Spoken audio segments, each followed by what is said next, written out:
Welcome to Get Intentional with Mary. In today's episode, we have a raw and unfiltered chat where we discuss the power of leveraging tools like ChatGPT to revolutionize your content creation and communication with clients. This is actually audio from our Intentional Monday live video series on social media, where Karen and I talk about all things lifestyle and entrepreneurship. You're going to hear how I explain how I use ChatGPT for my business and how I help my clients do the same. From building effective sales funnels to staying ahead with the latest technologies and trends, we cover it all. So join us as we explore the importance of intentionality in creating targeted content, understanding audience pain points, and leveraging AI tools to take your business to new heights. Grab a notepad. And also know that I do workshops for solopreneurs and small teams. If you're interested in learning more about this, simply send the text message to 973-620-2227. That's 973-620-2227. Go ahead and say hi or ask me questions regarding my services. Now, let's get ready to start. Welcome to Get Intentional with Mary. This podcast is for the busy woman who appreciates working hard and also playing hard. This show will focus on lifestyle, entrepreneurship, wellness, amazing interviews, and what every woman needs to live a successful and fulfilled life. Be sure to subscribe, share with friends, and leave a review. Now let's get on with today's topic. Hello and welcome to Intentional Monday. Today is actually a continuation to last week's Intentional Monday, where we were going to be talking about ChatGPT and how to use it for content creation. Now, what happened was that there was a storm coming through, my Wi-Fi got knocked out, and that was the end of that. The content that I'm about to share that Karen and I are going to be talking about today is going to be pure fire, and it's going to blow your mind. So, Karen, let's talk about that, because I definitely want to make sure that people understand what it is that we're talking about when we talk about content creation. Well, I think there's two parts to content creation, right? So what you actually see, whether it's on Instagram or, whatever platform you're on, or it's the actual verbiage, the strategy, the caption, the copy. So there's two different parts of it, and both of them are equally as important. But I think, in what we're talking about, ChatGPT, it definitely references more of like the copy and the verbiage part of it. Yeah. So another thing too to consider is everything that your people see when they come to your website, to your social media. So for those of you who are watching, whether you're watching us live or watching us later, watching the recording, how many pieces of content do you create on a weekly basis or on a daily basis? And I guess it really depends on the type of industry that you're in. So if you are the marketer for your business, or if you are right now the marketer for the company that you work for, are you a copywriter? Are you a photographer or a video editor or a videographer? How many pieces of content do you have to work on a weekly basis for your business or the company that you work for? So all of these things are things that we need to take into consideration when we're going into using a tool like ChatGPT. So for example, if you are somebody who's in the fitness field, if you are a personal trainer who's trying to get your business online and trying to work more from home than having to drive to see your clients, there's a strategy for that. There's a strategy on how to build that type of business online. And it's not about posting flyers on cars, it's very, very different. So you have to think about where your people are to begin with. Like, where are these people that you are trying to reach? What are their habits, etc.? These are things that ChatGPT can also help you to figure out. So think about the different types of content that you need to share besides the videos and the photos, besides the write-ups, besides maybe the meal plans. So many wonderful things that you can do with this tool. Karen, I know that you work with a bunch of different clients also. So let's talk about that. Maybe pick one, maybe that you're not working with now, but maybe somebody that you worked with in the past that you would have liked to have a tool like this to help you with the content creation for that business. Yeah. No, so for example, I'll use one of my current clients, or a bunch of my current clients seem to fall into the aesthetics field. And so it's a lot of information that maybe I don't know much of before I'm learning through the process. But things like, for example, fillers, Botox, or anything with like plastic surgery, things like that. This is a whole nother world for me. So it's nice to have a tool like ChatGPT to help me come up with some type of content, or at least start the thought process so that I can then, break it down further into whatever my content is. Yeah. Let's talk about the strategy behind using that. Last week, I gave everybody a prompt and I shared it also on social media on how it is that you can identify a little bit better with your ideal clients. Let me just walk you through that again, because this is a very, very cool feature that you can use. I guess one of the things, I'm always trying to show off my clients as an expert. Mm-hmm. So I guess one of the prompts that I sometimes ask is, why would I hire this type of person? Mm-hmm. I think, so even though I use it, I don't go as deep as you do because I just don't know what kind of prompts to ask. So maybe you can help with that. Like, how do I, Yeah, definitely. Okay, this is what we do. So let's say you are taking over the social media management for an account that is either starting out or is trying to rebrand or revamp or whatever. And you are not the expert in the situation. The person who is the account holder is the expert. So a couple of things that I need you to keep in mind too is that for us who are using it for our individual businesses, we want it to be sort of like a filler for the time that we don't want to spend. You know what I'm saying? So it's a time saver for us. It's not necessarily there to replace anything that we may not know. So that's how I use it for my business. But as a social media manager, it's a whole different situation, because now you can actually put in the strategy behind the type of content that you need to showcase for that client. Yeah. Like, can we do aesthetics? So like, a nurse injector, a nurse Yes. injector. Yes, absolutely. Okay, so let's go into that, because you want to make sure that you're communicating with your ideal client the right way. This is what happens. You're going to go into ChatGPT, and I'm going to start like babbling now because my brain works a lot faster than my mouth. So I'm going to have to like take a couple of deep breaths here, because once I get started, let me just censor myself. Okay. If you do not have a ChatGPT account, just go ahead and create it. I pay $20 a month. There are other options also. You can message me if you'd like to know more about the other options that you can use. But with this tool, what happens is that it's basically like a chatbot. You're having a conversation with this artificial intelligence, and the conversation will stay stored.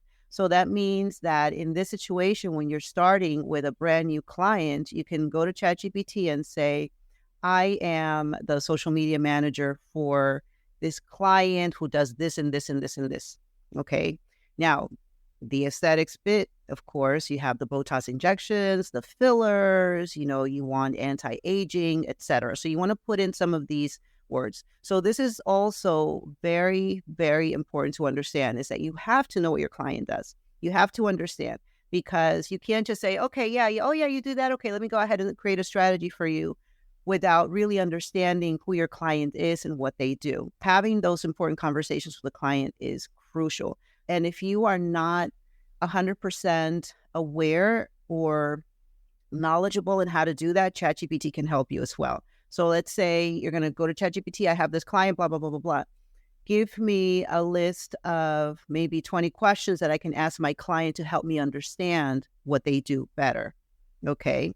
So this is, of course, after you said that your client is a nurse who does injectables, and ChatGPT is most likely going to ask you, where does she work?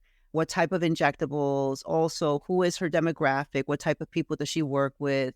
And what solutions does she provide? Is it for hair? Is it for sweat? Is it for wrinkles? Is it for lifting? Like so many different things. So that's one way to do it as a social media manager. You're trying to understand your client a little bit better.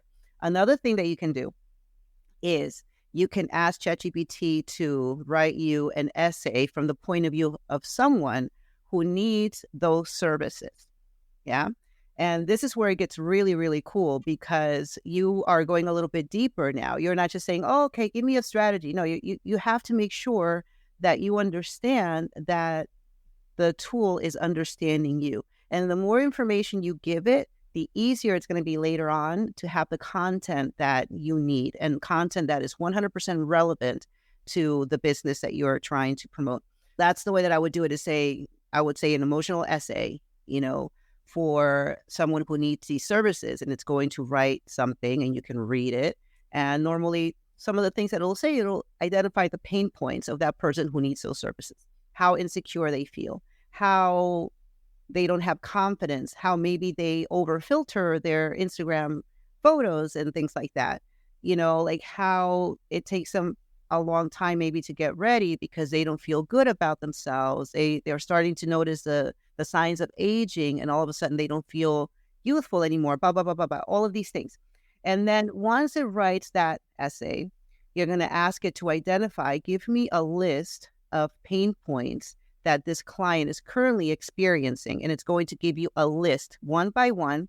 Think that this is a really, really cool feature because now you don't have to sit there and wait and think. And you can, if you want, you can just write things out. But there might be something in there that maybe you didn't think of before. And another thing too is that it will really help you to put yourself in the shoes of that potential client.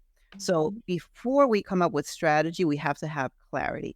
Clarity is crucial. Having those meetings with the clients is crucial, understanding them and also having the same vision, because they could be telling you one thing. And if you think, oh yeah, this is something that, I could do it in a different way, there has to be a certain level of congruency between you and the client also. And the best way to do that is to make sure that you understand them and they understand you, so that when you want to come up with better solutions, better ways of doing things, they're going to be like, yeah, you're right, because they know that you get them and they know that you have their best interests at heart.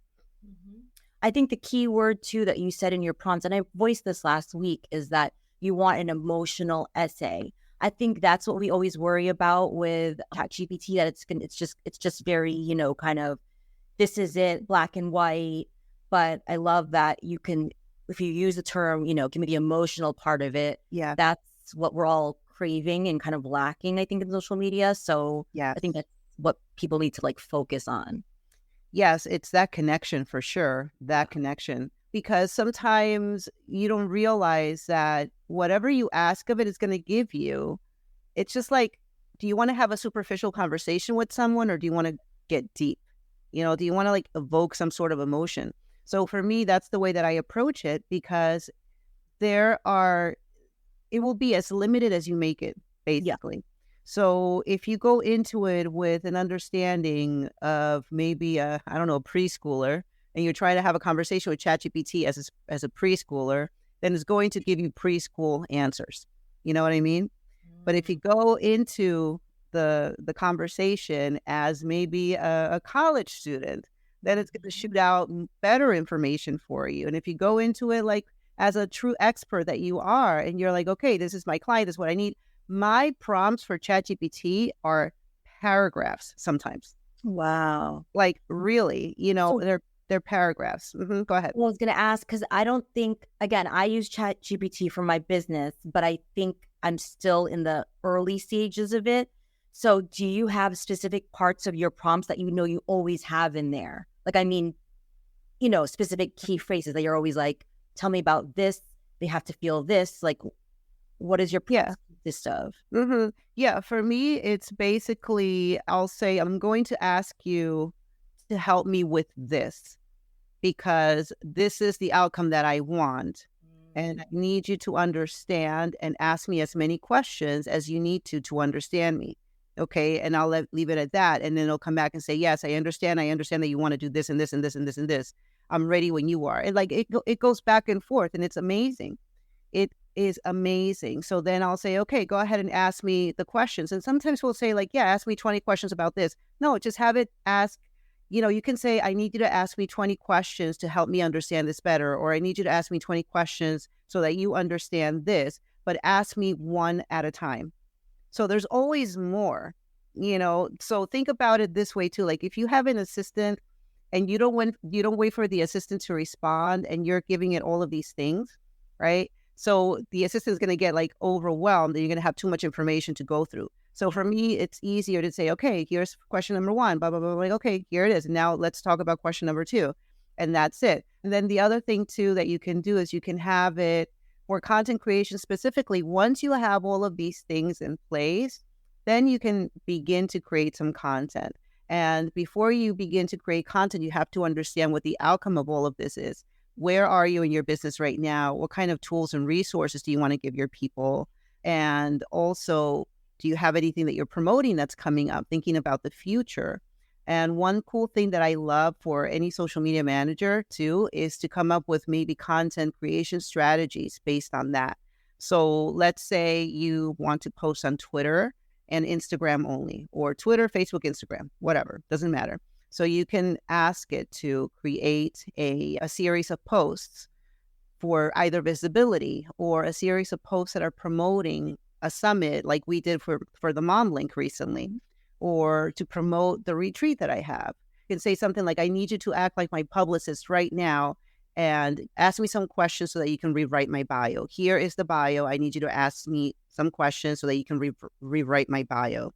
And all of a sudden, it's going to behave like a publicist. It's going to have all that amazing information on there without making it, seem super cocky or arrogant. You know what I mean? Mm-hmm. So you can actually give it a role. You can give it the role of a teacher. You can give it a role of a chemist. You can give it a role of a life coach or a personal trainer, right? So you can do all of these things that are pertaining and relevant to the content that you are trying to create. That's so crazy. So you ask it to ask you questions. See, that I haven't done. I'm always like asking it to give me back information. I've never asked for it to ask me questions, which sounds important because then you can dive deeper and you can dive deeper. Do you always ask for it to ask you questions back then? Not always. No, it depends on the situation. Like I'll do that when I'm getting set up with something brand new. For example, for LinkedIn, I started my LinkedIn newsletter and I was writing it all myself. I consider myself a pretty decent writer. But when I started to create the newsletter for the Mom Link, I was like, okay, I'm going to need help with this because it's a lot of content. So I went through the whole process and I have a folder dedicated just for Mom Link newsletter. Mm-hmm. Okay. And it actually sounds like me, like I'm writing it. So you can copy something that you've written before. And once it has all the knowledge that it needs from what you're trying to do, you can paste that newsletter or whatever it is, that article, into ChatGPT, and you can say, I need you to write content in this tone. Oh, wow. So, and that's my tone. Yeah. So it sounds like me. And of course, you have to reread everything. You have to make sure that you check everything because you can't just copy and paste what it gives you. You have to make sure that you are aware of all of that. Well, and just for the sake of clarity too, because you talk about like social media manager, I think obviously not every company has a social media manager, but like we all have social media, I'm sure, in some capacity. So right. All of us are social media managers. You don't have to have somebody that like you outsource to do this for you. You don't have to have clients or something like that. Like all of us are social media managers. So this pertains to everybody. Just wanted to. Yeah, absolutely. To everyone. So because I manage my own social media, I manage social media for other people. I understand where I'm coming from, where the business is coming from, what I need to do to showcase that product or service online.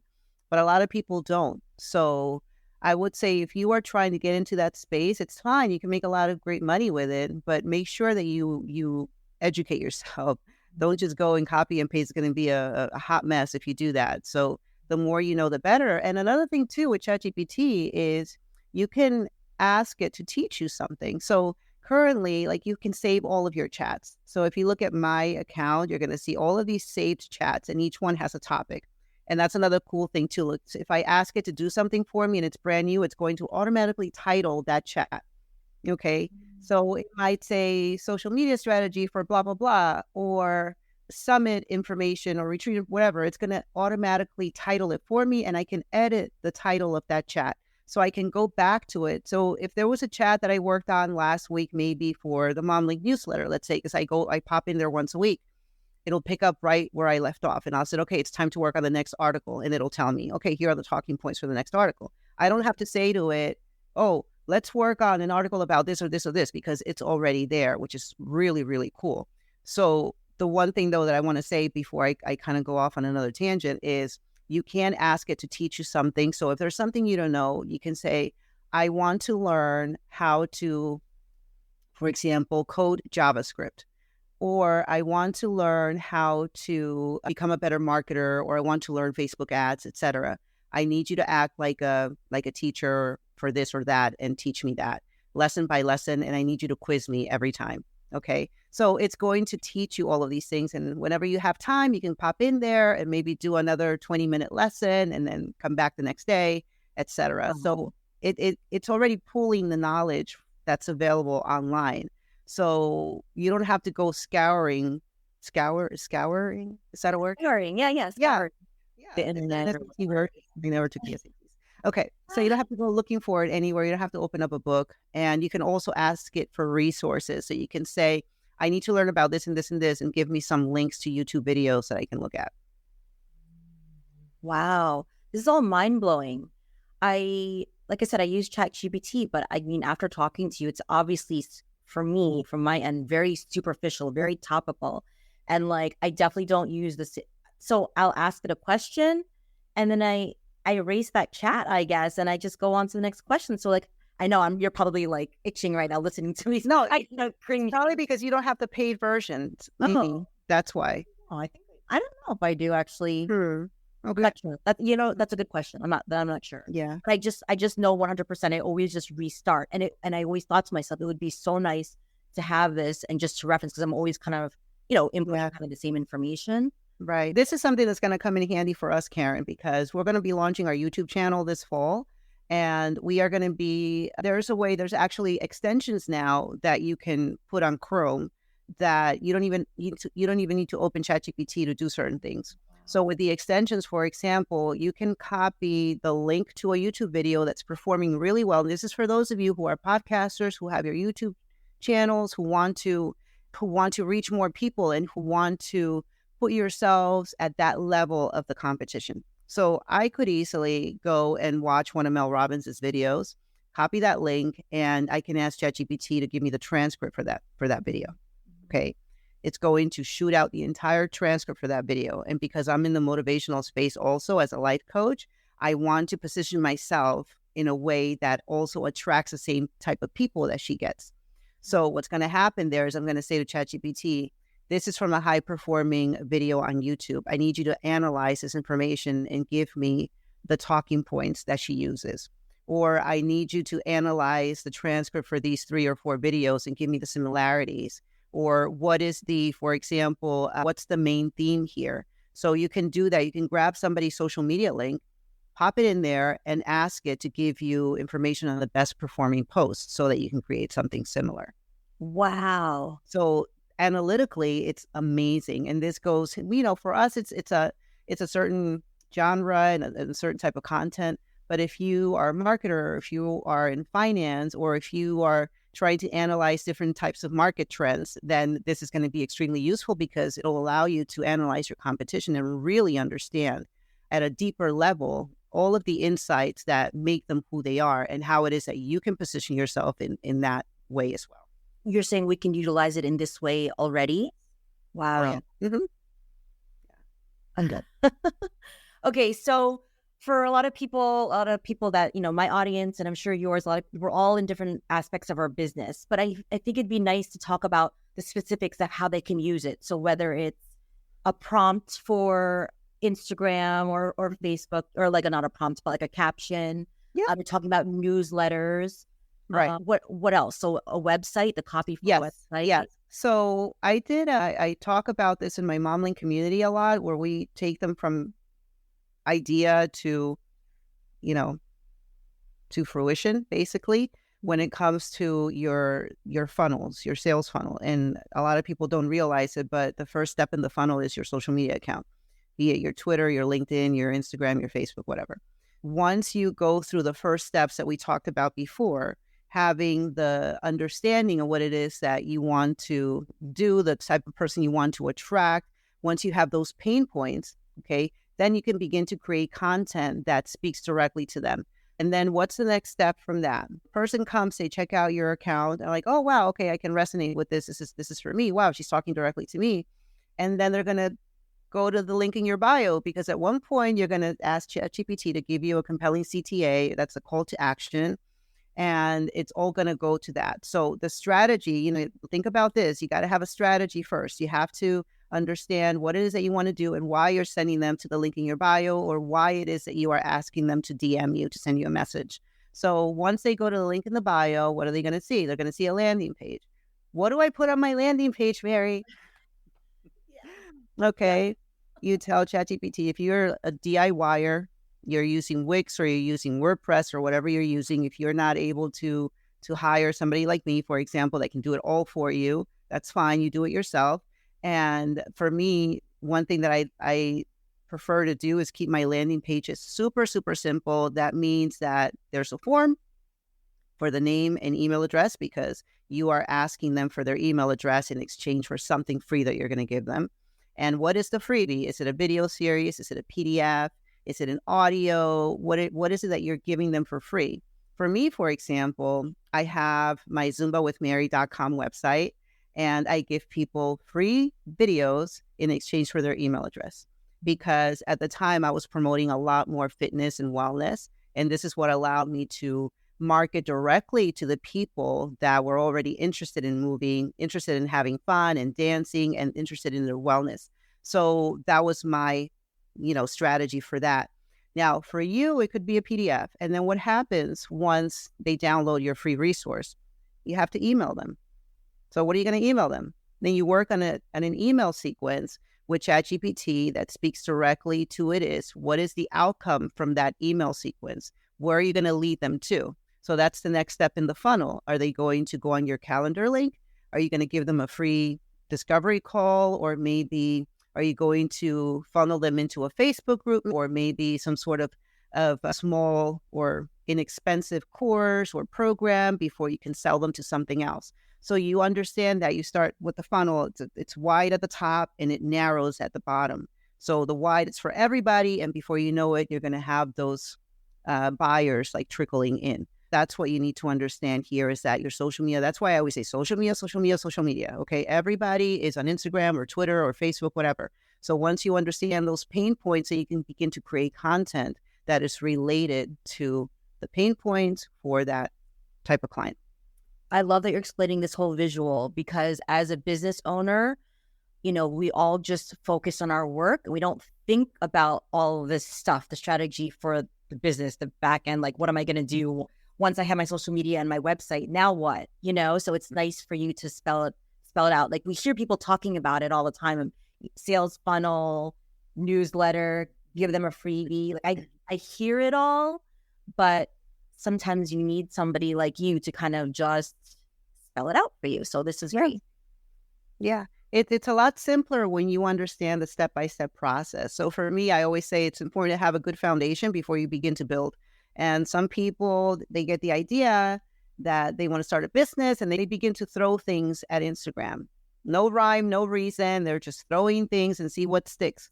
And then they're wondering why certain things aren't working out, or why they're not growing, or why people aren't contacting them.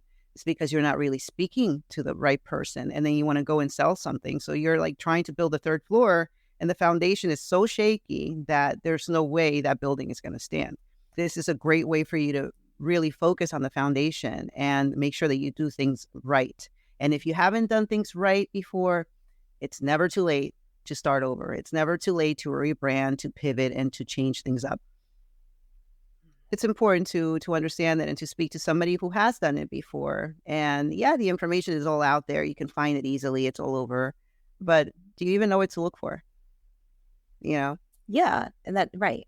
That's the thing. You don't know what you don't know until you hear it. Going forward, what I would say is to just give these things a try and just experiment, give them a test. You're not going to break anything. And just be a little bit more intentional with the way that you use these types of tools. And just like anything else, I know that we have a great tool that can be used for good or for evil. So don't be evil. Just do a bunch of good with this tool and put yourself out there in a more professional way, in a more strategic way. There's no excuse anymore. And you can create the content yourself. You can hire somebody else to create it for you. And when it comes to video, it's the same thing. You can ask ChatGPT to give you some talking points. And if you create a long form type of video like we're doing, and we don't have anything written up actually today, but every once in a while we do. And it really does help to keep things a little bit more organized because it goes down in a progressional way. These types of things are useful because then when you don't have anything else to post, you can just chop up your video, your one video, and it can give you several pieces of content that you can share. So these are things too that I think everybody needs to understand, is that you can ask it for talking points and you're not going to sit there and read everything. You got to know the stuff. It's a great way for you to fill in that gap, to bridge the gap between what you know and the amount of time that it takes you to get your point across. Mm-hmm. Well, this is great. I think from somebody who just used it topically. So I used it to create some carousels for information on what some of my clients, maybe some of their services or offerings that they have. So I use it in that capacity. Yeah. I've used it to help me write a condolence card because I'm not good with the words. And so it's just nice to have something. And again, I will add my own twist to it, but it's nice to just have a starting point. Oh my God. And I've also used it to help me with some talking points. I spoke to my high school senior class recently, and I had what I wanted to share, but I just wanted to kind of see if it had anything new that maybe I wasn't touching on. So I use it in that capacity as well. Mm-hmm. So maybe some ideas for people too that are listening. Yeah. Absolutely. There's really not much of a limit here. Yeah. And like anything else, it's going to continue to progress, and there are going to be more and more tools that are going to be coming out. You can create graphics now, graphics and video using artificial intelligence. If you tell it, for example, to show you a video of a woman smelling flowers, it'll show you a video of a woman smelling flowers. But if you tell it to give you a video of a woman smelling roses in an arboretum with white columns and beautiful sunny sky, and she's wearing a very flowy dress, it'll do that too. So it's not ChatGPT though, right? You're talking about no. There's a tool called Midjourney. And a lot of people are using it now. And as a matter of fact, I believe that Canva is also integrating some AI features for image creation, so that if you have a post, if you're trying to set up a post and you want a specific type of graphic, you can't seem to find anything, you can be like, okay, this is the type of graphic that I want. This is the prompt, and give me a graphic. So there's people using Midjourney now to create amazing landscapes and architectural designs. I mean, there's just so much going on that if you don't read up on it, you're going to be left behind. And if you're not integrating at least some of these tools in your business, you're not going to do that well. And I think that it's just what we talked about last week, Karen, where I was talking about how, for example, here in Boonton, where I live downtown, there's always a new place opening up. So let's say a coffee shop opens up and it's pretty popular. People come and they're not using a register. They're just taking money, however. And then the next coffee shop opens up and now they have a register and you can actually pay with your card or just tap the phone or whatever.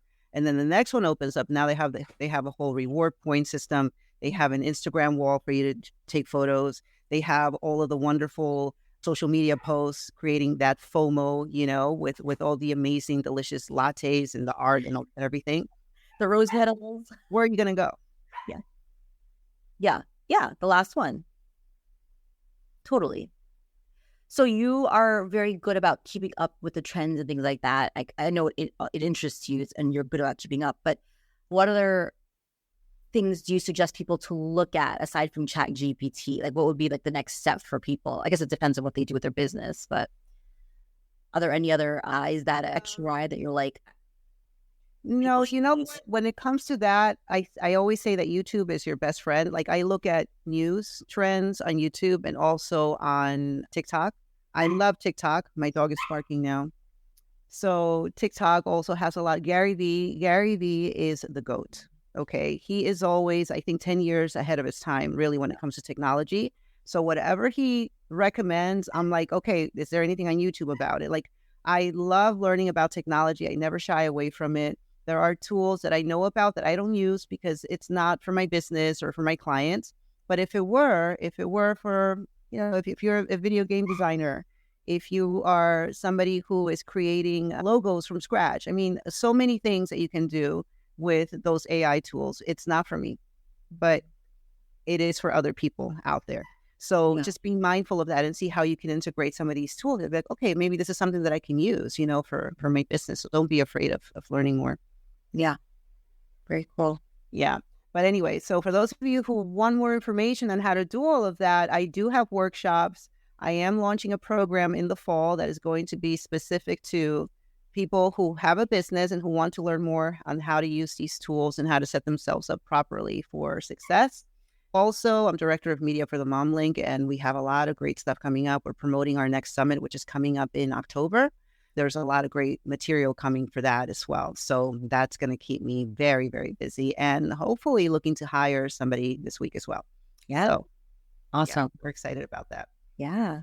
I hope you found this useful. And if you did, please share it. Help us spread the word. We are here every Monday at 10 a.m. And soon all the videos will be posted on our YouTube channel.